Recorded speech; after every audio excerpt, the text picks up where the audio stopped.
Halo, apa kabar? Bertemu dengan saya, Bernardus Krisanto Putrambulu.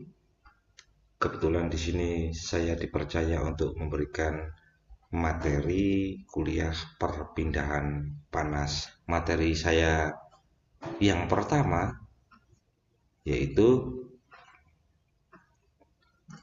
tentang hukum dasar perpindahan panas. Apakah yang dimaksud dengan perpindahan panas? Berarti kalau perpindahan panas adalah panas yang berpindah. Nah, perpindahan panas kalau dijabarkan atau dideskripsikan akhirnya menjadi suatu proses pergerakan panas dari satu tempat ke tempat yang lain. Lebih spesifiknya adalah proses pergerakan panas dari tempat yang berenergi tinggi ke tempat yang berenergi rendah. Logikanya atau gampang contohnya adalah seperti Anda melihat air terjun, dia berpindah dari tempat yang tinggi ke tempat yang rendah. Tetapi apakah bisa terbalik dari tempat rendah ke tempat yang tinggi? Bisa, tetapi dia membutuhkan alat. Jadi kalau namanya panas berpindah dari energi yang lebih tinggi ke energi yang lebih rendah, maka dia menghasilkan kerja. Tetapi panas jika berpindah dari energi yang lebih rendah ke energi yang lebih tinggi, maka dia membutuhkan kerja. Tahu ya bedanya antara menghasilkan dan membutuhkan. Selanjutnya, apakah syarat terjadinya perpindahan panas? Pastinya semua kejadian atau proses ada syaratnya. Seperti Anda kuliah pun pasti ada syaratnya. Untuk mengikuti perpindahan panas pasti Anda harus mengikuti pelajaran-pelajaran sebelumnya. Untuk perpindahan panas di sini syaratnya adalah harus terdapat perbedaan temperatur. Jadi jika temperaturnya sama, maka tidak ada perpindahan panas. Logikanya adalah ada air, kalau yang satu berada di tempat lebih tinggi, yang satu di tempat lebih rendah, maka dia akan mengalir terus sampai dia sama-sama ketinggiannya, baru dia akan diam. Seperti itulah logikanya. Bisa dimengerti ya. Terus kemudian apa jenis-jenis perpindahan panas yang Anda ketahui? Yang mungkin perpindahan panas yang Anda ketahui, mungkin masih mengingat-ingat waktu SMP atau STM, perpindahan panas ada tiga. Yang pertama adalah konduksi, yang kedua adalah konveksi, dan yang ketiga adalah radiasi. Itu adalah tiga perpindahan. Terus, apakah perbedaan dari beberapa jenis perpindahan panas yang kita sebutkan tadi? Ya, kalau mamanya konduksi kalau waktu SMP, kalau Anda bisa mengingat-ingat atau waktu STM, perpindahan panas konduksi adalah perpindahan panas melalui zat perantara tanpa disertai perpindahan zat perantaranya. Jadi, seperti besi dipanaskan atau benda padat dipanaskan, tetapi benda padat tersebut tidak berpindah. Itu adalah perpindahan panas konduksi. Terus perpindahan panas konveksi, apa? Perpindahan panas melalui zat perantara disertai perpindahan zat perantaranya. Contohnya tadi, kalau tadi benda padat yang dipanaskan tetapi tidak berpindah, maka dia disebut konduksi. Tetapi kalau benda padat tersebut dipanaskan kemudian dia berpindah atau berbentuk ke wujud yang lain, kemudian dia berpindah ke tempat yang lain, itu disebut sebagai konveksi. Bahasa dalam perkuliahan biasanya konduksi dipermudah dengan sebutan sebagai hantaran, yaitu atau perambatan. Perambatan panas dari benda yang diam. Sedangkan konveksi adalah perpindahan panas melalui fluida yang bergerak. Biasanya begitu kalau di dalam perpindahan panas konduksi dan konveksi tadi. Dan yang terakhir adalah perpindahan panas radiasi. Perpindahan radiasi yaitu perpindahan panas melalui pancaran. Kalau dalam bahasa SMP adalah perpindahan panas tanpa zat perantara disertai perpindahan zat perantaranya tersebut. Jadi pancaran panas dalam bentuk foton atau ion yang memancar kepada tubuh kita. Jadi kalau secara kasat mata, kok nggak ada pancaran, nggak ada benda sama sekali. Sebetulnya kalau maunya di mikroskopik atau diperkecil lagi, maka kita bisa melihat di situ ada ion-ion atau foton yang bergerak. Ya, bisa dimengerti di situ. Oke, untuk lebih jelasnya, mungkin dari konduksi, konveksi, mungkin saya akan perjelas pada slide selanjutnya. Baik, ini adalah konduksi. Contoh gambarnya adalah seperti ini. Jika Anda lihat gambar ini, di mana yang dipanaskan adalah titik A. Tetapi Anda melihat di sebelah titik B, dari dia dingin, lama-lama temperaturnya meningkat. Padahal yang dipanaskan A. Jadi dia ini akan bergerak panas ini.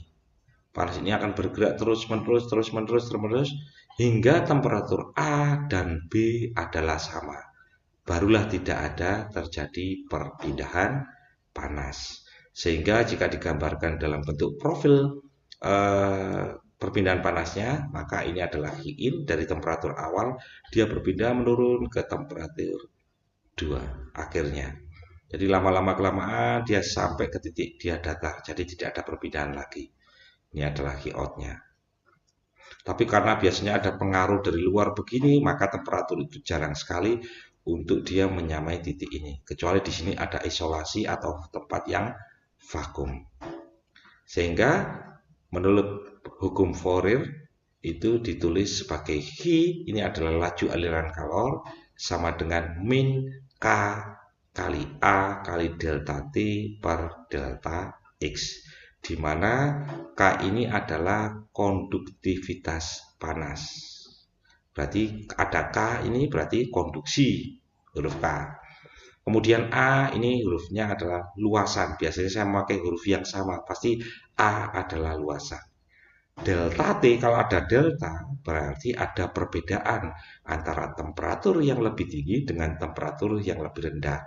Atau antara temperatur keluar dikurangi temperatur masuk, karena tandanya adalah negatif ya. Terus kemudian di X ini adalah jaraknya ini. Oke. Tanda negatif ini biasanya dalam persamaan itu artinya kalau dalam hukum panas gini, kalau negatif berarti dia melepas panas. Tetapi positif dia menyerap panas. Asalkan perbedaan temperatur di sini tetap temperatur akhir dikurangi temperatur awal. Kalau dia hasilnya menjadi positif, maka dia menyerap panas. Tetapi kalau maunya dia hasilnya tetap negatif, berarti melepas panas. Ingat ya, perbedaannya di sini adalah temperatur akhir dikurangi temperatur awal. Tetapi kalau memang sampean mau hasil ini tidak tulis negatif, itu boleh-boleh saja. Berarti tinggal temperatur delta T-nya ini adalah temperatur awal dikurangi temperatur akhir, karena temperatur ini lebih besar dikurangi temperatur lebih kecil, sehingga hasilnya nanti kalau ini dihilangkan akan menjadi positif. Oke, atau dia tulis seperti ini. Nah, sehingga dia menjadi positif adalah T1 minus T2. Tapi kalau yang di sini adalah negatif, ini adalah T2 minus T1, biar hasilnya tetap positif dibagi sepanjang L. Oke ya. Ingat, sekali lagi, kalau ada K, berarti ini perpindahan panas konduksi. K ini satuannya adalah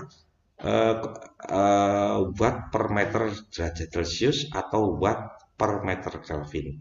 Nilai K ini pasti berbeda-beda pada tiap bahan. Kebanyakan untuk bahan benda padat, kebanyakannya.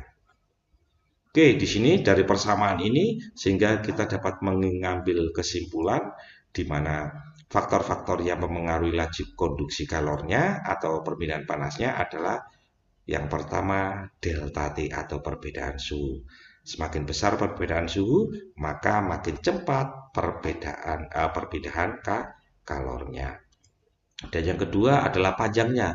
Dengan semakin tebal, maka kalau pembaginya yang di bawah itu semakin besar, maka akan semakin lambat atau semakin kecil hari perpindahan kalornya ini. Nah, semakin lambat perpindahan kalornya. Terus kemudian luasan, karena dia di tempat di atas, luas permukaan semakin besar, maka perpindahan kalornya juga akan semakin cepat. Dan untuk selanjutnya, yaitu yang terakhir, dipengaruhi oleh konduktivitas termal dari benda tersebut atau K-nya. Jadi K ini adalah merupakan ukuran kemampuan zat menghantarkan kalor. Makin besar nilai K, makin cepat perpindahan kalornya. Ini adalah untuk konduksi kalor. Nah, perpindahan panas konduksi. Selanjutnya adalah perpindahan panas konveksi. Ini adalah gambarnya. Jadi di sini Anda melihat suatu plat yang panas, kemudian dipanaskan, jadi panasnya dia akan bergerak ke atas. Kalau tidak ada udara ini, maka kalau ini disekap atau dalam ruang vakum, dia diam pergerakannya, panasnya diam saja di sini, maka dia tetap dikatakan konduksi. Tapi karena udah ada udara lewat, maka panas tersebut yang ada di sini dia akan bergerak ke sana. Nah, inilah yang disebut sebagai perpindahan panas konveksi. Oke, selanjutnya adalah gambar ketika kita memasak air, di mana mungkin Anda seringkali melihat bahwa air ini kalau mendidih akan keluar gelembung-gelembung. Mungkin ada yang sudah tahu bagaimana gelembung itu keluar, tapi mungkin ada yang belum tahu bagaimana gelembung itu bisa terjadi. Jadi saya ilustrasikan di sini. Saya gantikan. Kita anggap air ini memiliki lapisan-lapisan, berlapis-lapis. Nah, berlapis-lapis seperti ini. Jadi ketika dipanaskan, maka massa jenis air adalah 1000 kg per meter kubik. Ini massa jenis per meter kubik. Ini biasanya hurufnya adalah rho. Nah, ketika dipanaskan, maka yang paling di bawah ini akan cepat panas dan dia menjadi ringan. Mungkin nilainya menjadi 900. Ketika dia menjadi 900, maka yang di atasnya kan masih 1000. Dia akan turun dan 900 akan naik ke atas. Kemudian yang paling di bawah ini menjadi 900, dia akan naik ke atas. Dan begitu dia kemudian turun menjadi 800 dan terjadilah gelembungan. Jadi ketika dia ringan, dia akan membuat dia gelembung seperti itu. Sehingga terjadilah proses air mendidih. Bisa dimengerti ya, itu adalah gambarnya. Jadi proses mendidih itu adalah perbedaan berat jenis antara lapisan air yang dipanaskan. Sehingga rumusnya untuk konduktivitas panas adalah Q sama dengan min HA delta T. Ingat, min ini bukan artinya hasilnya negatif, tetapi dia artinya adalah melepas panas. Atau bisa ditulis juga dengan Q sama dengan HAT. V itu adalah wall atau dindingnya, dan dikurangi T infinity atau T lingkungan. Nah, begini. Jadi kalau maunya ciri dari konveksi adalah ada hanya. Tadi kalau konduksi adalah K, namanya adalah konduktivitas panas. Sedangkan H ini adalah koefisien konveksi. Ingat ya, untuk konveksi adalah H, untuk konduksi adalah K.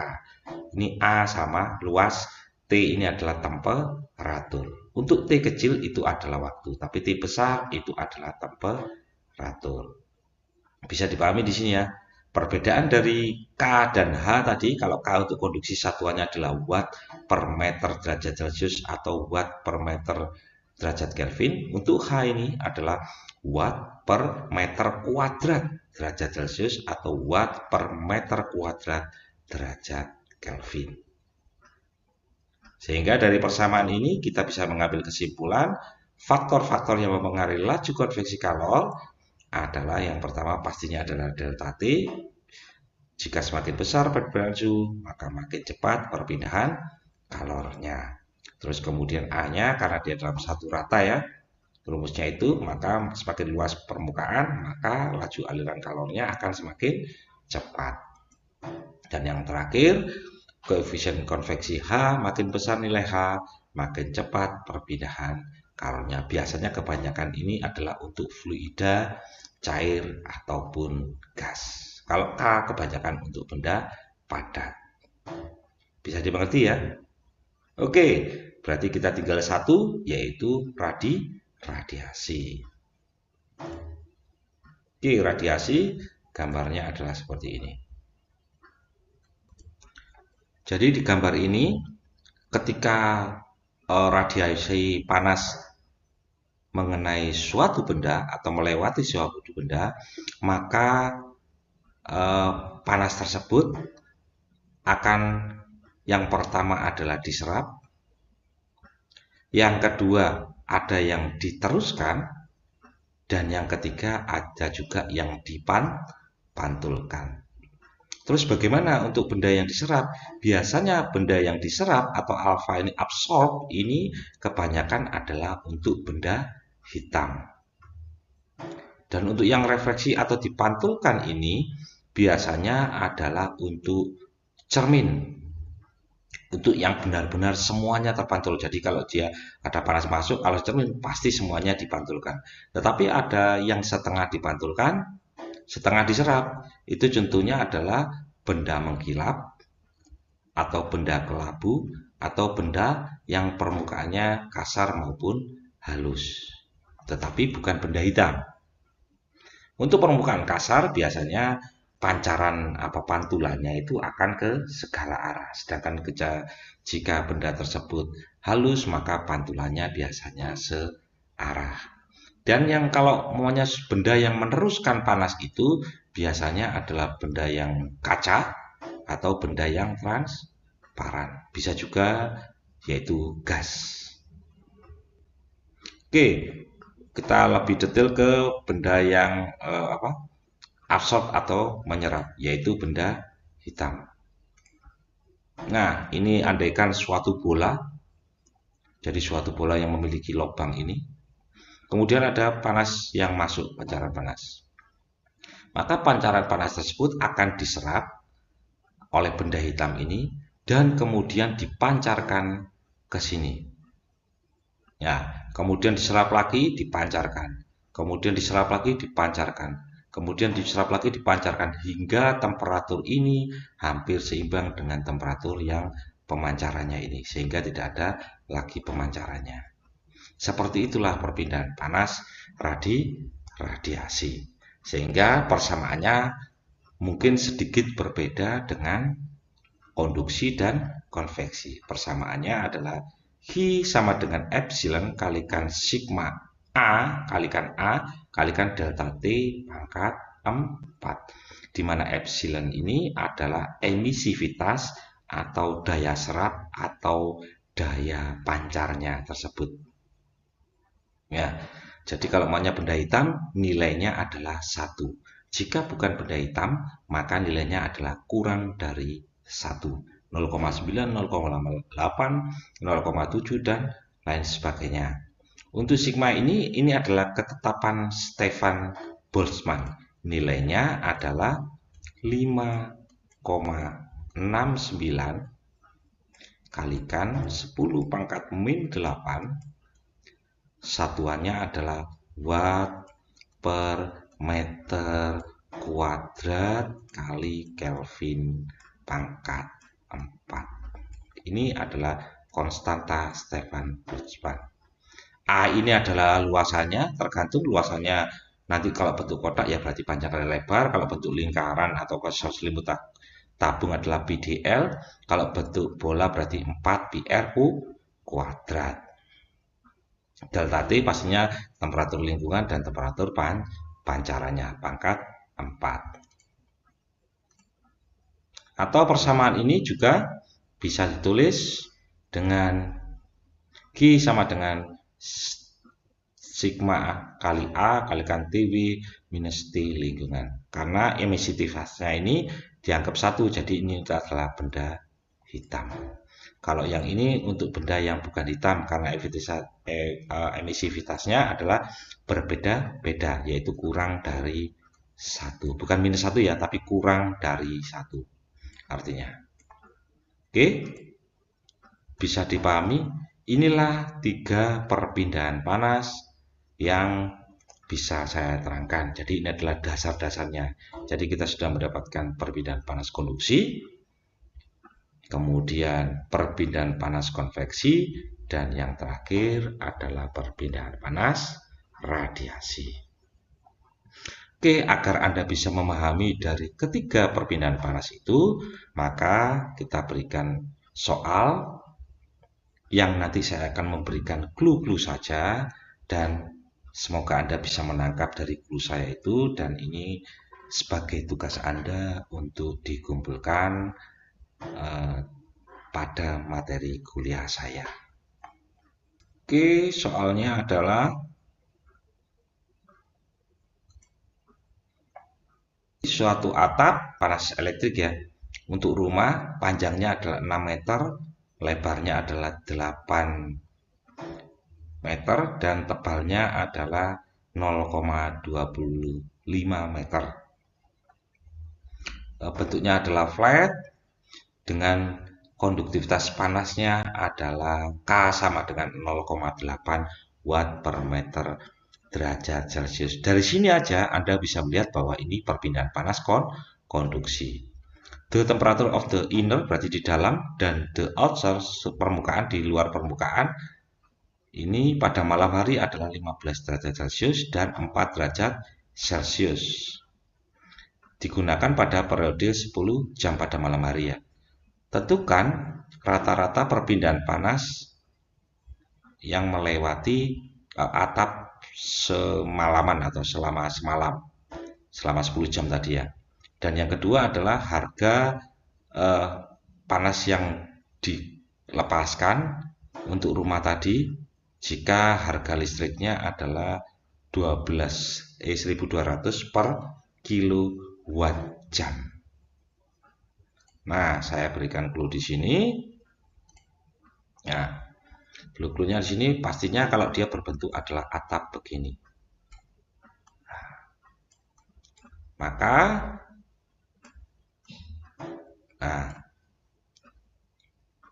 kalau ini suatu rumah ya, bayangkan aja ini suatu rumah dengan begini. Nah, ini rumahnya. Ini jendela lah dikasih. Maka dia panas di dalam, temperatur inner berarti di dalam ini adalah 15 derajat Celcius. Yang di luar ini adalah 4 derajat Celcius. Ya, berarti T luar. T luar itu adalah T lingkungan adalah begini. Kalau ini adalah TW tadi. T in. Nah, atau T in, ini T out. Kemudian ini 6, ini telah 8. Yang tebalnya ini adalah 0,25. Sehingga luasan mana yang dilewati? Kalau maunya ke dalam dan luar, pastinya dia melewati begini. Nah kan berarti luasannya yang dipakai mana? Ya yang ini, yang atap ini. Bukan yang depan. Karena dia melewati atas dan bawah. Sehingga luasannya adalah 8. Ini dengan ini dikalikan. Oke, terus kemudian apa saja? K-nya adalah ini. Sudah tahu rumusnya apa tadi? Rumusnya tadi kita lihat di sini. Rumus ini adalah K sama dengan ini. Lah, rumusnya. Berarti K-nya sudah ketahuan toh? A-nya tadi Anda sudah ketahui. Kemudian T berarti T yang besar dikurangi T yang kecil. L-nya ini apa? Berarti yang tadi ketebalan. Nah, ini adalah L-nya. Kalau dia melewati ke sini. Ini adalah begini. Ini adalah A luasan yang dilewati. Ini A yang dilewati ya. Ini A-nya. L-nya mana? Ini adalah L-nya dilewatinya. Sudah toh? Bisa menjawab? L-nya tadi berapa?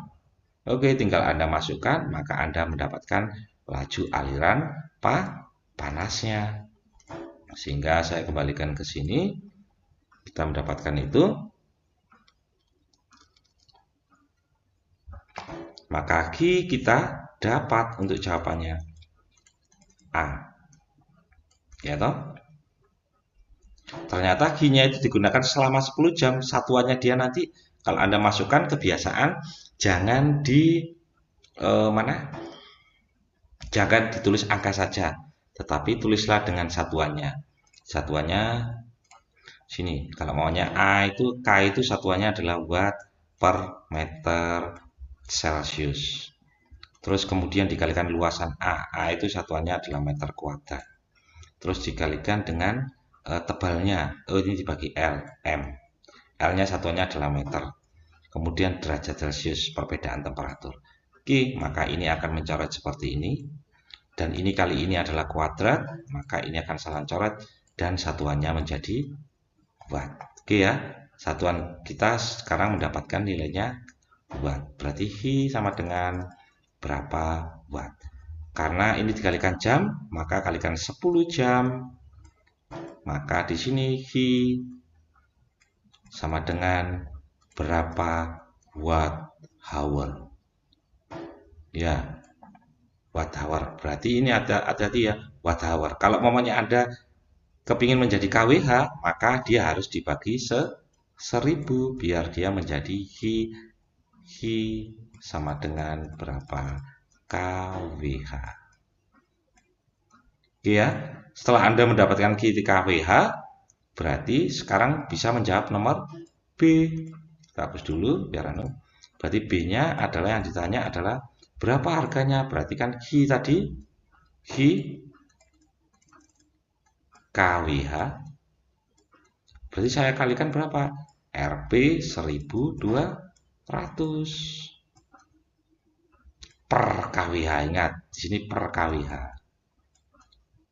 Biar dia bisa saling mencoret sehingga satuannya menjadi Rp berapa.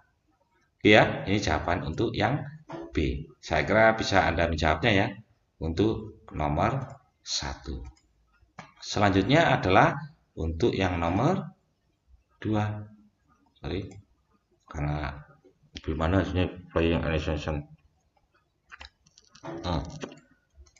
Sorry ini. Nah, nomor 2-nya ini. Dia panjangnya adalah 2 meter, diameternya adalah 3 cm. Hati-hati di sini. Satuannya ada yang berbeda. Anda harus menjadikan dia meter. Jadi ini kawat listrik melewati rumah dengan temperatur 15 derajat Celcius. Kemudian heating permukaan temperatur itu dibuat menjadi 152 derajat Celcius di dalam ruangannya.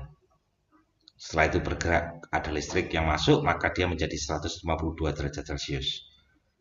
Kemudian voltase drop, electrical current drop, environment, berarti tegangannya adalah 60 volt dan arusnya adalah 1,5 ampere. Tentukan disgrading, berarti perpindahan panas radiasi diabaikan. Tentukan koefisien heat transfer atau koefisien panas konveksi untuk perpindahan panas di antara permukaan kawat dan di dalam yang ada di dalam ruangan. Berarti kawatnya berbentuk begini ya. Nah, begini kawatnya. Bahasa kasar saya akan begitu. Berarti kalau mencarinya ini panjangnya adalah 2 meter. Diameternya sini adalah 0,3 cm. Hati-hati, satuan ini harus Anda merubah menjadi meter. Bisa toh merubah menjadi meter? Nah, sehingga luasnya adalah Anda harus mencari luas A sama dengan luas selimut tabung. Luas selimut tabung. Oke, Anda kalau sudah dapat luas selimut tabung, maka Anda sudah mendapatkan nilai dari A. Oke ya. Setelah nilai A, kita cari apa lagi rumusnya di sini tadi? Untuk konveksi adalah Hi sama dengan HA kali T W minus T lingkungan. Nah, ini T yang kecil, ini adalah T ini, dan ini adalah T ini. Ini sudah dapat A-nya tadi Anda yang menghitungkan, ini yang ditanya. Lah, kalau ini yang ditanya, berarti ini harus ketemu. Kalau nggak ketemu, Anda ya akan nggak sulit ketemukan. Lah, ini dari mana? Ini adalah daya kalor atau energi panasnya. Sehingga kita mencarinya adalah dari ini. Nah, di mana listrik bawah daya sama dengan V kali I atau tegangan kalikan arus. Sehingga ini adalah I sama dengan daya tadi, daya listrik atau watt. Nah, begini. Ini satuannya adalah menjadi watt. Sehingga Q-nya dapat, kita ketahui Q sama dengan HA TV min T lingkungan. Maka ini kalau ini sudah ketahuan, ini sudah ketahuan, yang ini belum ketahuan, maka Anda harus mengusir yang ini pindah ke sana. Nah, itu jadinya perpindahannya bagaimana? Nah, biar Anda mendapatkan angkanya, sehingga didapatkan nilai H dengan satuan. Satuannya apa tadi? Oke ya, jangan lupa masukkan satuan. Baik, nomor 2 berarti kita bisa menjawabnya. Dan sekarang tinggal yang nomor 3. Nah, nomor 3 berarti apa nomor 3 ini?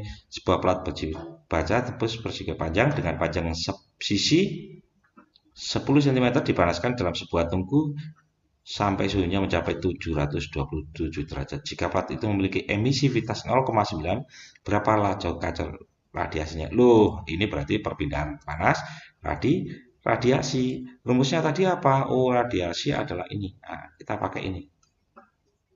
Nah, kita pakai ini ya. Kita pakai ini, berarti kita kembali ke sini, berarti Q sama dengan emisivitas kali konstanta Boltzmann dikalikan A dikalikan perbedaan delta T-nya pangkat 4. Oke ya.